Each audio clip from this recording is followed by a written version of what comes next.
Hi, everybody. Have you noticed it's really getting crazy out there? I mean,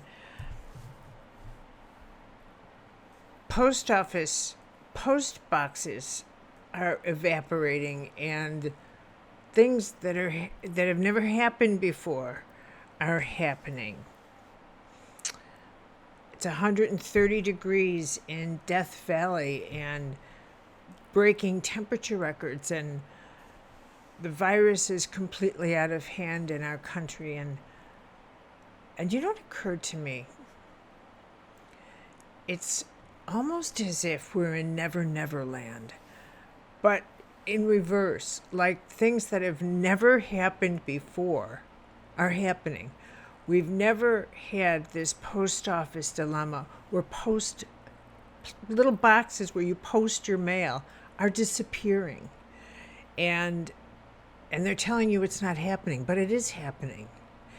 And record-breaking temperatures are happening that have never been hit before. And we've never had a pandemic before. And we've never had political conventions where nobody goes. And we have to watch it on television. And we are really in this kind of wild never never land. It's so surreal. I mean, it's absolutely so surreal. And honestly, I think we're feeling the surrealness of it in a way that if there's a kind of surreal overload, I think we're beginning to experience that. Only we don't know what to call it. We don't know what it is we're getting an overload of, but it's like an overload of being in a surreal place, except we can't turn it off. I mean, usually when you're watching something, you think, I've had enough of that, and I turn it off. Or you can leave the environment where you've had enough of it. But now we can't leave it. We're living it. And we have to have coping mechanisms that we've never ever had to develop before. But again, here's the word never. It's like being in Never Never Land. So how are we going to rise to that survival capacity in us? So I've come up with something. And that's that, in the spiritual journey, one of the higher qualities is the capacity to be joyful for another person, to share in their happiness, to use another word. I'll use a word that's very popular today, and that's contagion. There are many things that are contagious. Anger's contagious, for example. If someone gets angry at you, there's a real good chance it's going to in some way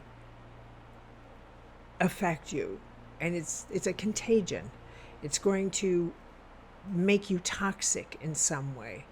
And then that in turn it might depress you, it might make you sad, it might gut you, it might make you angry.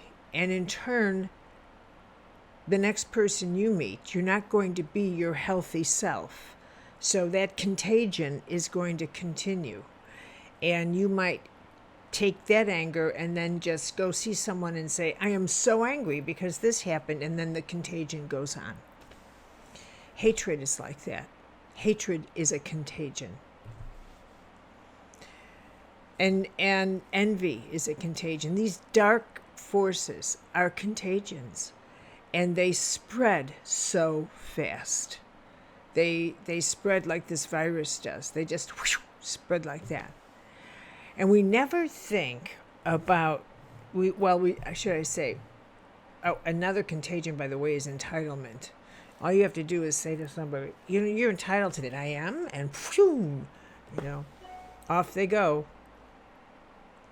But another, we don't think about very often. We don't often think, I should say, about the how being happy for someone or celebrating their joy is also a contagion.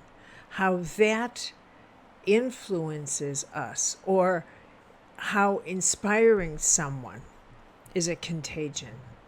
How spreading grace is a contagion. That what we can offer each other now, how hope is a contagion. How calming somebody in recognizing how stress is building in each other, and taking that extra moment to calm somebody, even for the evening, and to tell them, you're going to get through this. You're going to be okay. You'll make it through this difficult time. We'll make it through this time. We'll find a way. There's always a way. That generating hope and generating optimism is also a contagion. Love is a contagion. So if negativity spreads like fire, so do the higher graces. And I will remind you that these higher graces also operate on the laws of the universe, on magnetic attraction, on cause and effect, on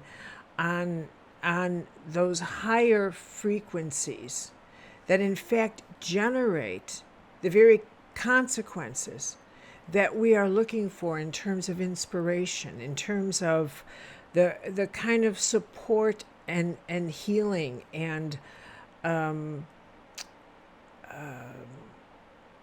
light that we need around us now.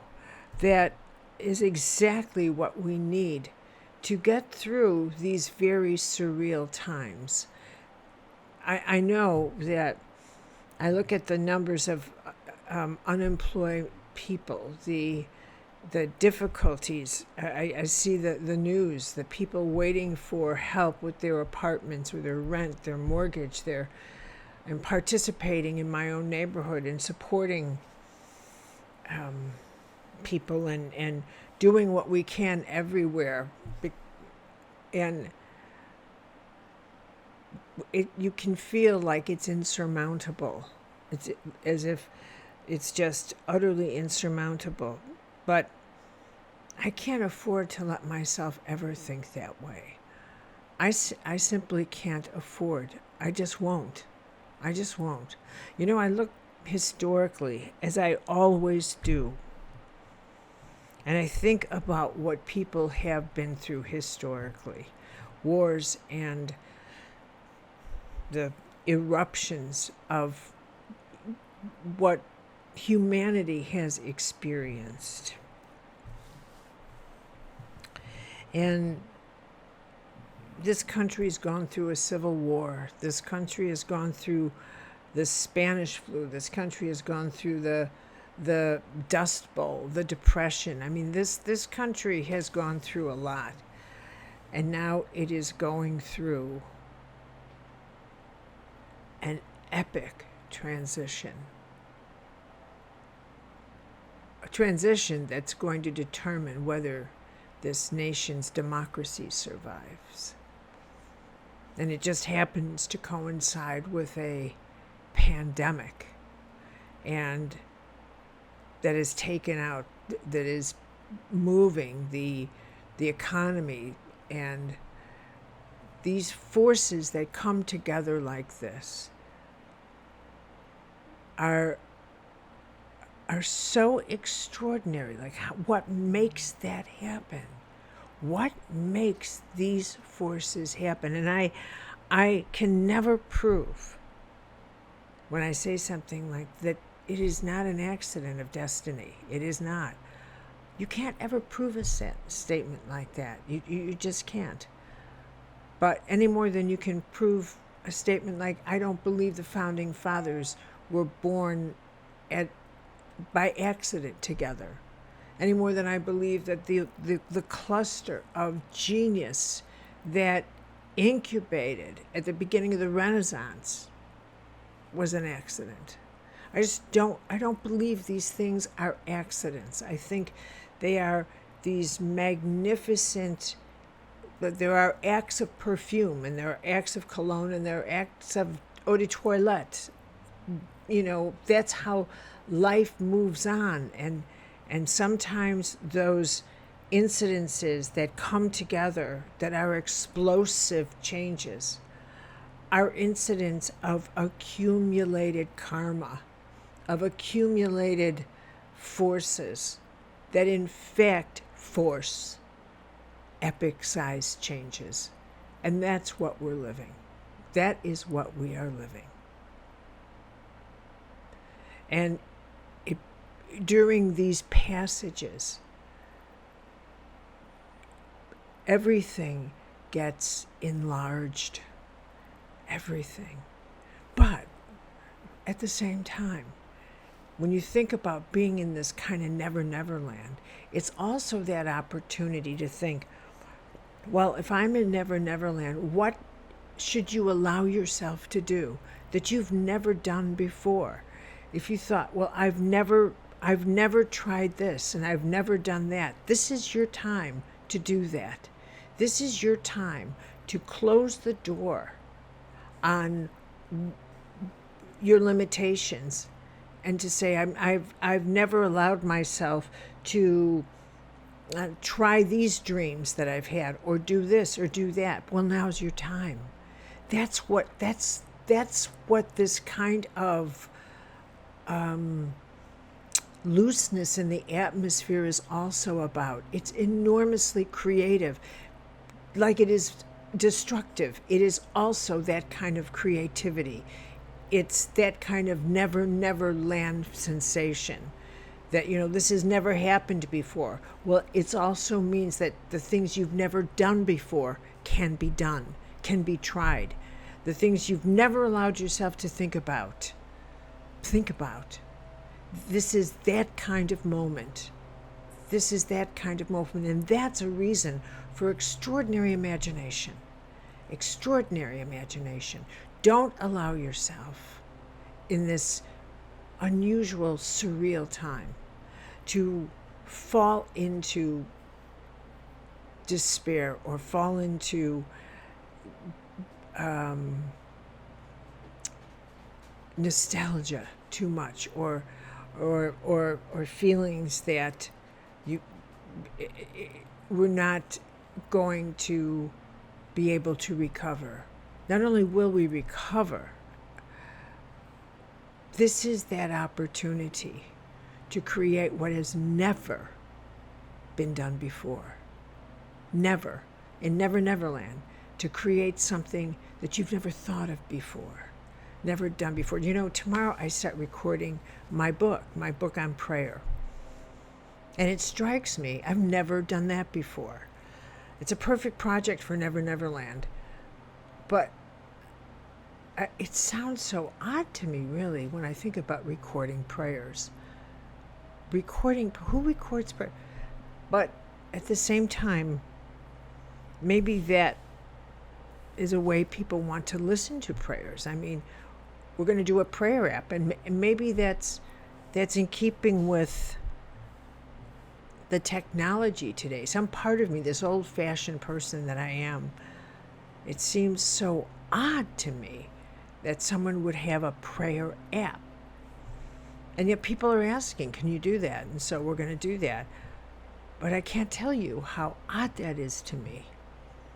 How odd it is to go into a studio and to record a prayer when my way is to be in privacy. And I don't know. So it's just an experience for me personally in Never Land. In Never Land. The book comes out next month, and it makes sense to read prayers, but record them. This is a very different experience for me. And yet I will admit, they offered to have someone else do it, and I couldn't bear the thought of someone else reading my prayers. Isn't that terrible to admit that? So I'll admit it to you. I couldn't bear that. Isn't that awful? There it is. There's my true self coming out. I couldn't. I just didn't. We all have those kinds of things, I guess. But I had to have my voice in the way I talk to God. So here's my never, never project for the week. And let me leave you with, please think about something that you've never considered before. And think about the incredible power of hope and the incredible contagion that love is, and optimism. And aim your soul in that direction. Aim your soul in that direction. And then say a prayer that says, give me something, Lord, that I have never thought about before. Just talk to me in a way, and I will wait here and I will listen. I will just listen. Do some holy listening. Just listen. And I'll just listen and wait for you. And that's it. That's all there's to it.